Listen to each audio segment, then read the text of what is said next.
ধীরে ঈশ্বর যাদেরকে বেছে নিয়েছে, মানে ওখানে যে জীবন পুস্তকে যার নাম লিখিত হয়ে গেছে, তাকে ঈশ্বর ধীরে ধীরে ধীরে ধীরে আস্তে আস্তে আস্তে আস্তে প্রভুর কাছে নিয়ে আসবে, প্রভুর কাছে নিয়ে আসবে। তারপরে যেন তারা ঈশ্বরের অধিকার স্বরূপ হয়, ঈশ্বরের অধিকার স্বরূপ।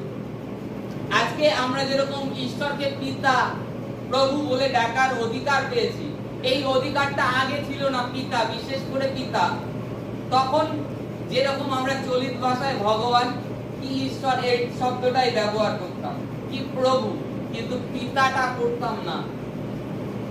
এই সেই অধিকার খ্রিস্টে আমাদেরকে দিয়েছে, যেন আমরা পিতা বলে তাকে আহ্বান করতে পারি।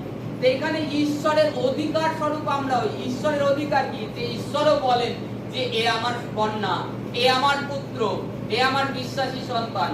ঈশ্বর স্বয়ং আমাদের জন্য বলেন।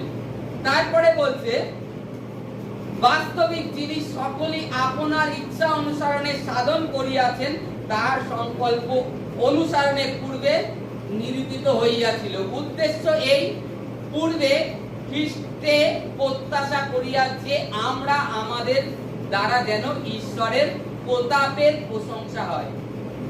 ঈশ্বর পরিকল্পনা করে রেখেছেন যে পূর্বে আমাদের মুখ দ্বারা ঈশ্বরের প্রতাপের প্রশংসা করি। ঈশ্বর যে তিনি কি কি চমৎকার করতে পারেন, কি কি করতে পারেন, সেই সমস্ত প্রতাপ আজকে কারা মণ্ডলীতে এসে সাক্ষ্য দিচ্ছে।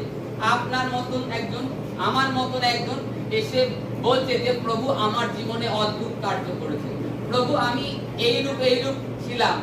যেরকম আমাদের দীপন ব্রাদার, যে তাকে বলেছিল কি 20,000 টাকার ইনভেশন প্রত্যেক মাসে একটা করে দিতে হবে। তখন সে কি করেছে? প্রভুর প্রতি বিশ্বাস করে ধীরে ধীরে আসছে, আস্তে আস্তে কি করেছে? তার জীবনটাকে প্রভুর চরণে সঁপে দিয়েছে। সঁপে দেওয়ার কারণে কি হয়েছে? প্রভু যেটা ইনভেশনটা নিচ্ছিল তাতে তার রোগটা ভালো হচ্ছিল না, তার জাস্ট ব্যথাটা, যন্ত্রণাটাকে কমিয়ে রেখেছিল মেডিসিনে।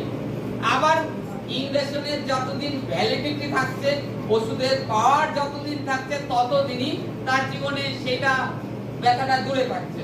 তারপরে আবার পুনরায় আসছে। কিন্তু খ্রিস্ট তার প্রতাপে, খ্রিস্টের প্রতাপ ব্রাদারের উপরে প্রকাশ করেছেন। করার দরুন কি হয়েছে? আজ প্রায় বছর হয়ে গেল তিনি আর ইনভেশন নিচ্ছে না, তার শরীরে আর পেনও নেই, যন্ত্রণাও নেই। কারণ খ্রিস্ট এটাই প্রকাশ করেছেন যে আমি জীবিত ঈশ্বর, একবার তোমরা বিশ্বাস করো।